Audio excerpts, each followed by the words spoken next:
Welcome. My name is Lydia Miller, and I am the Worship Associate today, and part of a team of people working to record and stream this service to you wherever you may be.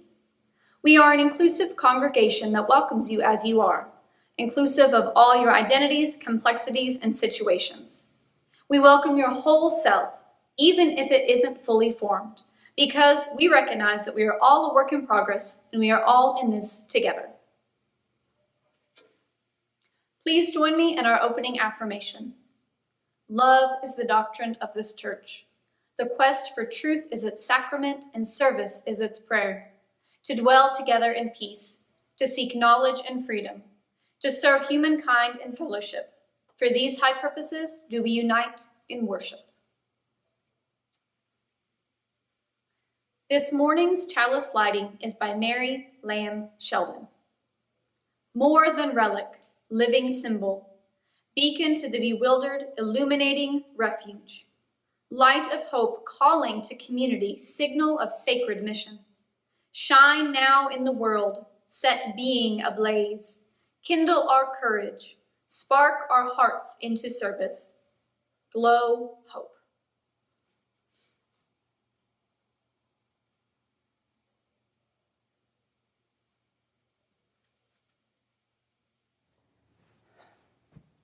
Welcome. Welcome to this day, this hour, this place, this body. Together, we will answer a call to love. Together, we will create a thing of great beauty. Together, we will find the sacred in the spaces in between.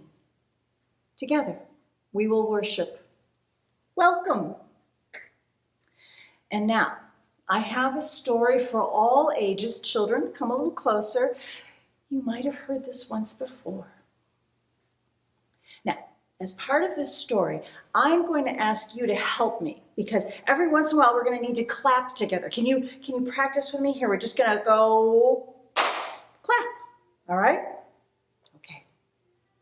Once upon a time, in a time that never was and always is, there was the wise mother and the patient father, and not much of anything else. At one moment, they decided to get creative. They looked at one another and they clapped. And just like that, there was light and dark. And they were in equal amounts. And where the light and the dark met, there were wonderful pinky orange sunsets and beautiful golden purple sunrises. It was so beautiful. This was fun.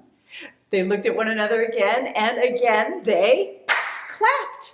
And just like that, there was land and there was water, and it was in equal amounts. And where they met at the edges, there was wonderful, soft, squishy sand and lovely, squishy mud.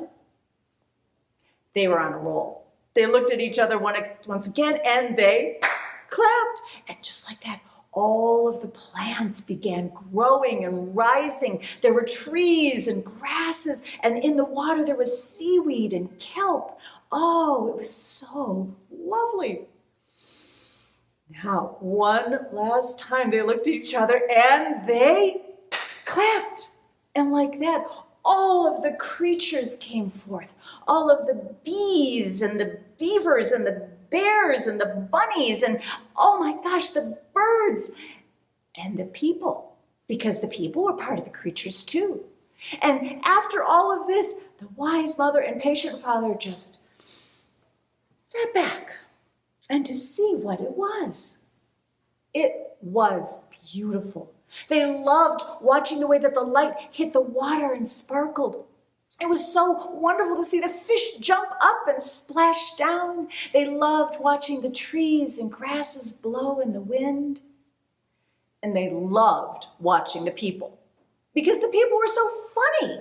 The people would make up little games and chase each other around, and they just seemed to be having a very good time. And when it was light, the people would play, and then when it was dark, the people would just sort of rest and take naps. Everything seemed pretty good, but as things went along, the people started noticing that in the dark, they couldn't play as well. and they trip over things because they couldn't see as well. And so the people all got together and they sort of said, we don't really like this dark, and some of us are getting scared of the dark. What should we do? So they all went together and they went to see the wise mother and the patient father, and they said, all of this is really lovely, but we're not very fond of the dark. Do we have to have it? Could you make the dark just go away? Because some of us are getting scared and we don't like it so well. I don't know what the wise mother and patient father were thinking. Maybe they just liked the way that the people were saying please and thank you and all that. So they looked at each other and together they clapped. And just like that, the dark went away. It was light all the time. The people were so excited. Thank you, they said, and they rushed off and they began playing and chasing and making games and singing songs. It was lots of fun. But they noticed that the longer the light stayed around, it was getting a little hot. So they all went swimming and they had picnics. It was good. But then as the light stayed around, they weren't taking naps. I don't know what happens to you when you don't take a nap. Well, but some people, when they don't take a nap, they get a little cranky. And so eventually people were not playing as well with each other. And I don't know, maybe they weren't saying please, maybe they weren't saying thank you, something. But after a while, the wise mother and the patient father looked at all of this, and they looked at one another and they clapped. Just like that. The light went away and the dark was back. Dark all the time. Now, have you ever been in a room when somebody shuts out the lights? First, it gets very quiet, and then it gets very loud. And that's what happened here. It was quiet, and then somebody dropped something, and then somebody tripped over something, and then somebody stepped on somebody's foot, and there was an ow, and it was just all this noise. Remember, these were people who hadn't had a nap in a very long time. Eventually, they just all took a long nap. But then when they woke up from their naps, they noticed that the longer it stayed dark, the colder it was getting. So they very carefully found their way together, and all the people, they cuddled all up together and just to keep warm. And then somebody told a story, and everybody listened. And then somebody sang a song, and everybody joined in. And then somebody made a rude noise, and everybody giggled. And then somebody found that they had a tin of cookies, and so they shared the cookies all around. And so that's what they did. They huddled together, and they sang, and they listened, and they ate cookies, and they kept themselves warm. Now, I don't know quite what happened. I don't know, maybe somebody said please, maybe somebody said thank you. But the wise mother and the patient father noticed all of this, and they looked at each other, and they clapped. And just like that, light came back, and so there was now light and dark, but this time it wasn't always equal. In fact, it was always changing. So sometimes there would be long days with short nights, and then it would shift, and there would be long nights with short days. And on the days when the days were very short and the nights were long, it would get colder. And then when it shifted and the days were long and the nights were short, it would get warmer. So this is what became summer and winter. And in the summer, we run around and we have picnics and go swimming. And in the winter, we cuddle together and we tell stories and eat cookies. And that is how we have the winter solstice. The day is the shortest day of the year with the longest night. And that is what is happening tonight. So, I invite you to gather together with the people you love, sing songs, eat cookies, share stories, and know that the wise mother and the patient father are always, always delighted. Be well. I love you. Our congregation has a mission. Please join me in saying these words together. Our spiritual community lives courage, nurtures wonder, inspires justice, includes all.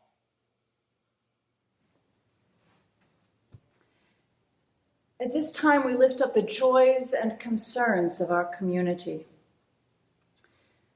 I must begin with candles of sorrow. This past week, we saw the death of our members, Mary Kay Wells and B.J. Opperman. These women were good friends to one another, and they were beloved in our community. Our hearts are heavy with this loss. This is a candle of joy for Kylie Miller. She made honors band at Region and is advancing to the area contest. She plays clarinet in the Canyon High School band, and that Canyon High School band, the Soaring Pride, went to state last weekend where they placed 11th in the state for 4A schools. That is quite an accomplishment. And this is a candle, these are candles of concerns for 3 other members of our congregation who are recovering from COVID. Our beloved Ann Hicks and April Myers, who is home from the hospital, and our Rin Burkett, who is home and getting stronger. And this is a candle of joy. The son of John and Jennifer, their son Jace, turns 13 this weekend. He is a kind and sweet young man. We are so happy to watch him grow in our community. And this is a candle of celebration for our member Hayden Eagleston, who just got his grades back. He got all A's and is holding a 4.0 average in his graduate studies. Now, I will light one final candle for all of those joys and concerns which were not shared, but are held deeply in our hearts.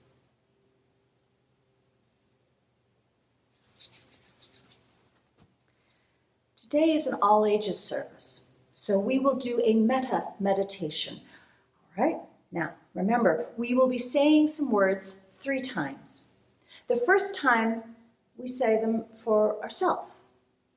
The second time, we say them for somebody with whom you are in care, who you love. The third time, you say them for somebody with whom you're not in right relation, somebody perhaps with whom you have beef. So, I will say the words, and then please say them after me. We're going to begin. You say them for yourself. Think of yourself. May I be free from danger. May I be happy in my mind. May I be happy in my body. May I have ease of well-being.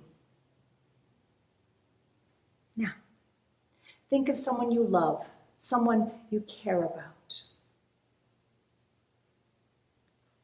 May you be free from danger. May you be happy in your mind. May you be happy in your body. May you have ease of well-being. Now, think of someone with whom you are not in right relation. May you be free from danger. May you be happy in your mind. May you be happy in your body. May you have ease of well-being. Now, breath in, breath out. May it be so.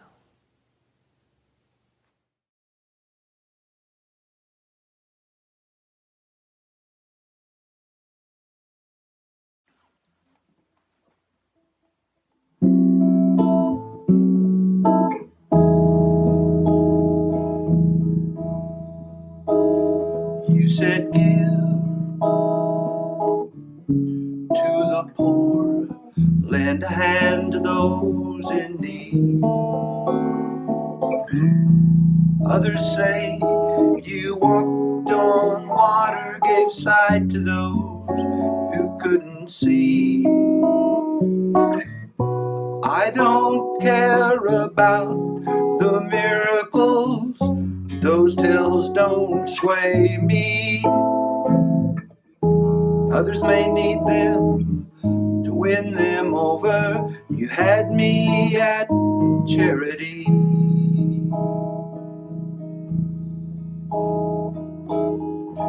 Laying hands on the leper, you taught us to be kind.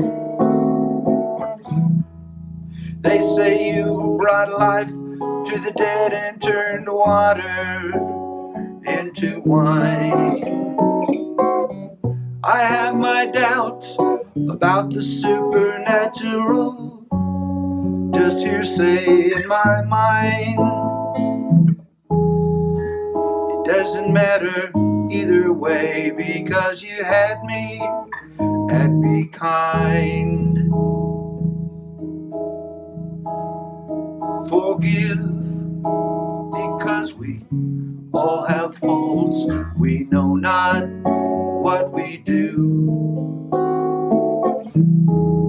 We shun those with different beliefs. Is that really what he would do? To judge because of a magical mandate is not what he would wish.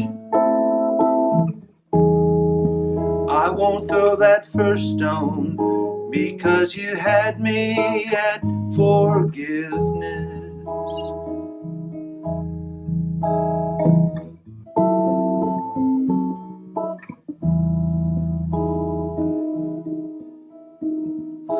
You said love one another, including your enemy. They say you rose from the dead, went to your Father for eternity. Why all the tall tales and miracles? Just remember what he spoke of. You don't have to be more than a man, because you had me at love.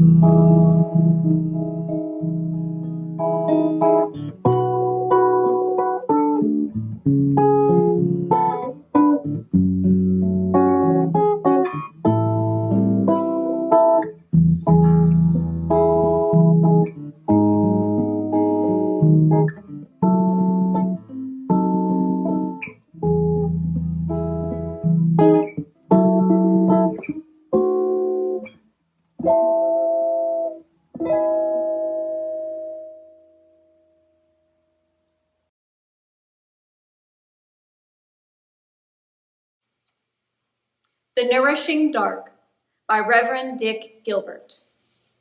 We pause in the holy quiet of the nourishing dark. The days are short now, darkness overtakes light. We miss the sparkling daylight hours, the long days of brightness and activity. We yearn for their swift return and wonder if we can wait, or if our patience will give out at last. We forget the nourishing dark at our peril. There is mystery in the dark to be probed. There is the adventure of that which cannot be known, cannot be seen, can only be experienced in the soul. There is deepness in the dark, impenetrable and inviting. In the darkness we rest our bodies and our souls. We escape that which distracts and confuses. We come face to face with ourselves. We come into the deep places of our being. Darkness is not mere absence of light. Darkness is not simply an interval between days. Darkness is the softness of things, the blessed quiet of the night. May we not bemoan the dark, but relish it. May we feel its powerful presence and rejoice in its mystical embrace. May we celebrate the deep and nourishing dark.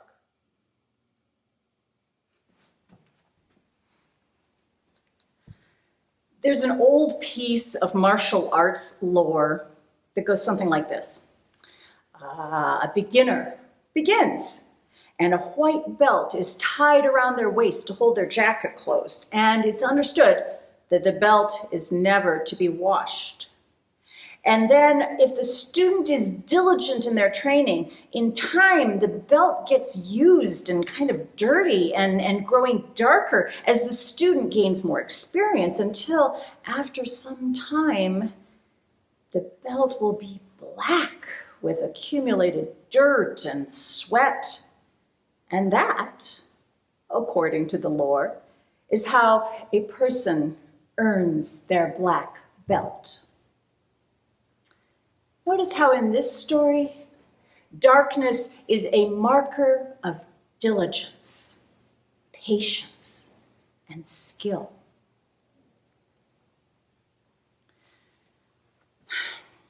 For the past few weeks, I've had a harder time getting out of bed in the morning when the alarm goes off. It's because outside it's still very dark and quiet, and there are no birds singing to invite me to get up, and the sun is not there to promise me a full day of warmth and beauty, and even the dog seems pretty comfortable just staying in bed.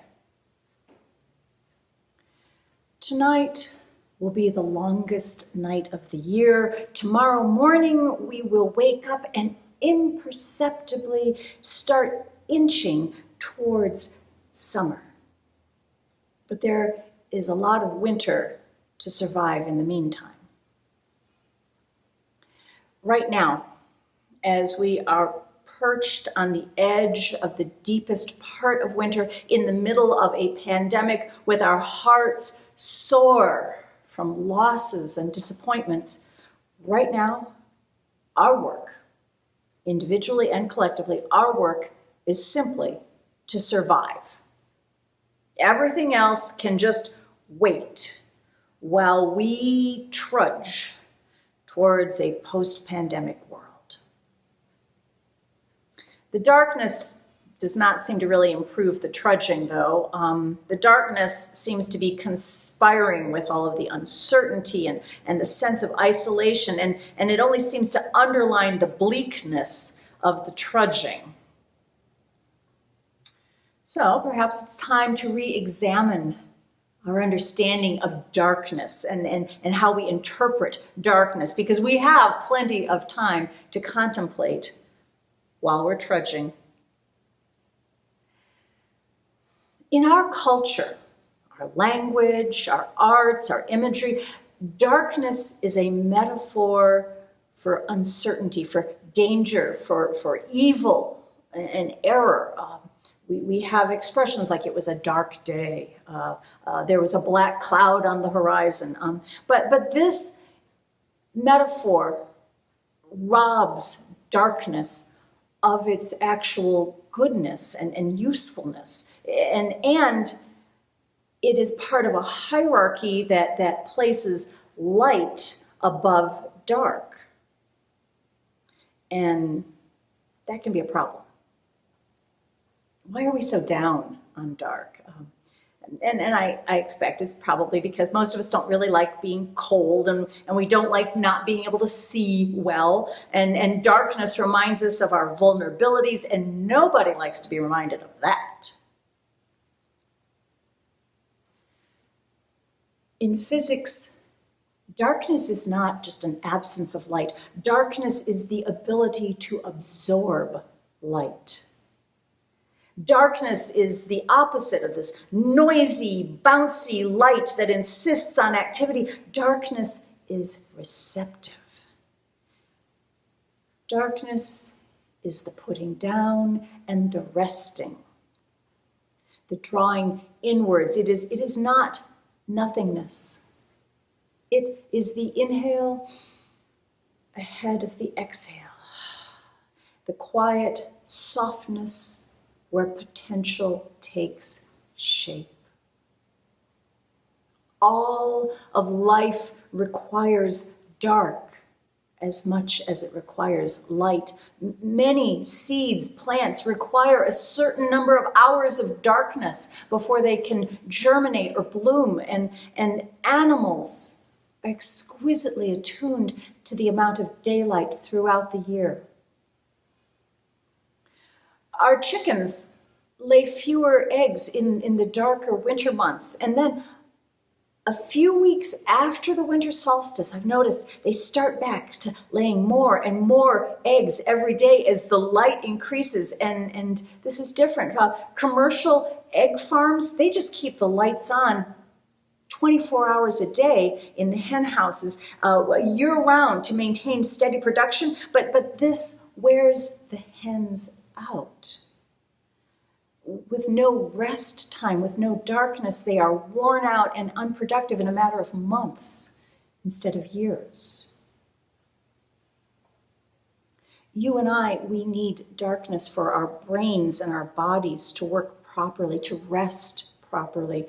We are wonderfully adaptive to all sorts of conditions, but light interferes with our ability to produce melatonin that helps us rest. And light out of balance, it knocks our whole circadian rhythm out of whack. If you've ever had to work nights, swing shifts, sleeping during the day and working at night, or unpredictable hours, you know that you are likely to have issues with your mood and making good decisions. We need dark. We might not like it, but we need the dark.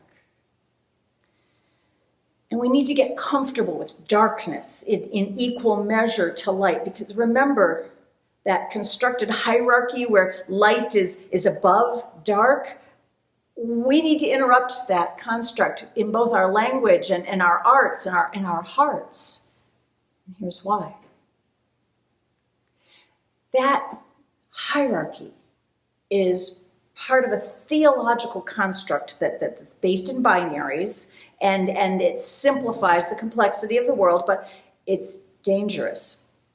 It's an old theological construct that places a God above man, and man above woman, and strong above weak, and rich above poor, and in racialized societies like ours, the colonizing Europeans with light skin over the indigenous people with darker skin.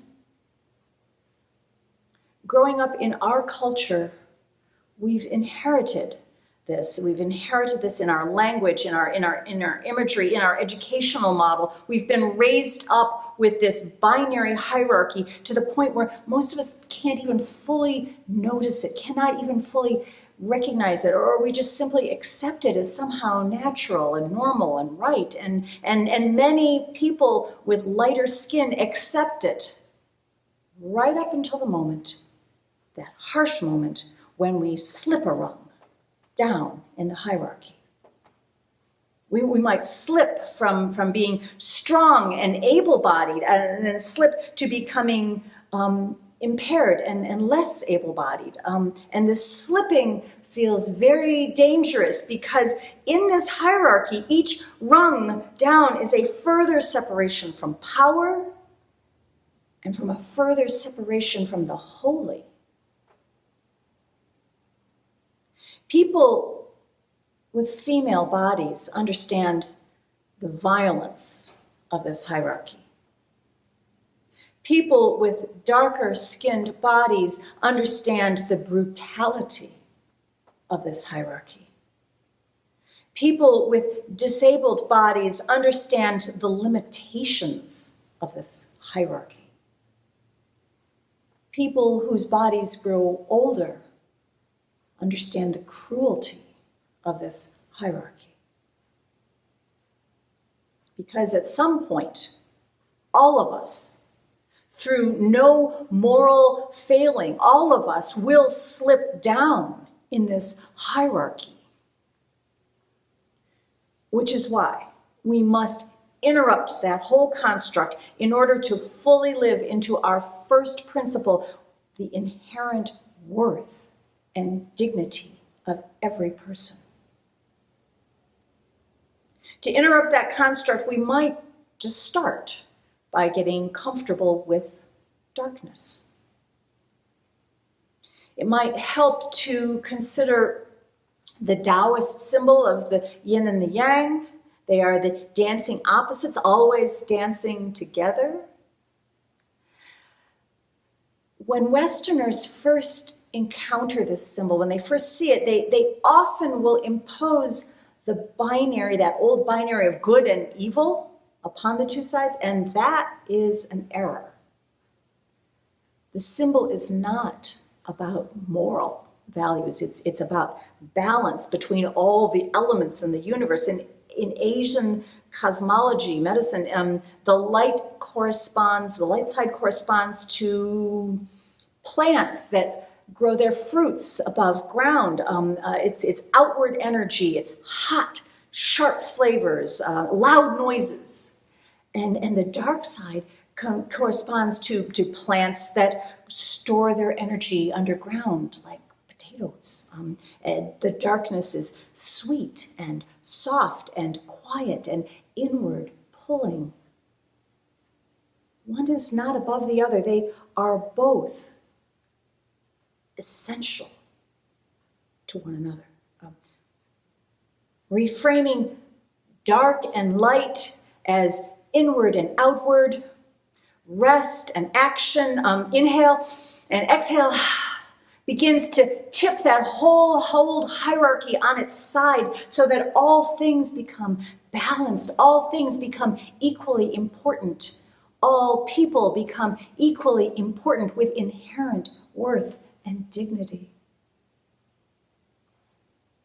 So, as we trudge towards the light, trudge towards a vaccine, trudge towards a day when the plants begin to put out their green leaves and we can safely take off our masks, take this time to get comfortable with the dark. Eat a cookie, listen to a story, sing a song. This is how we individually and collectively will survive. May it be so. Blessed be.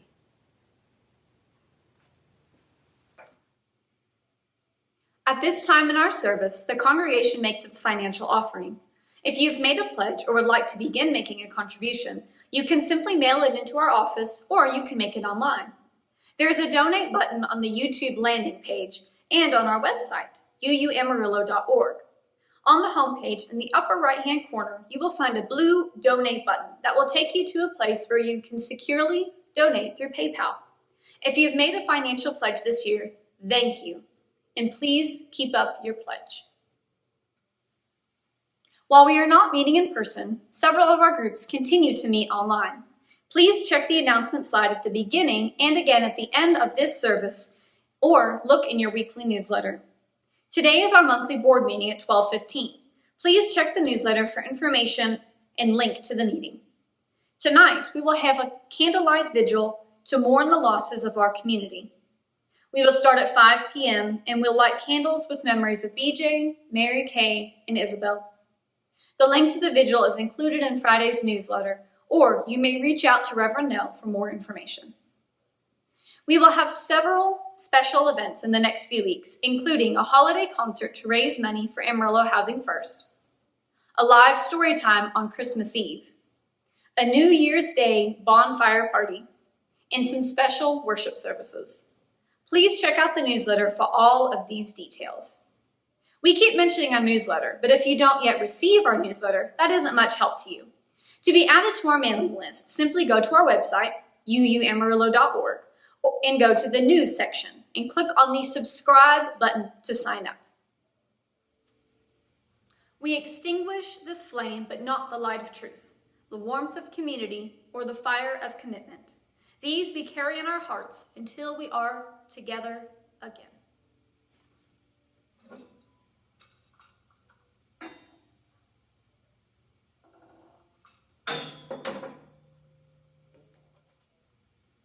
May the fellowship of this hour touch and move our lives until we come again together.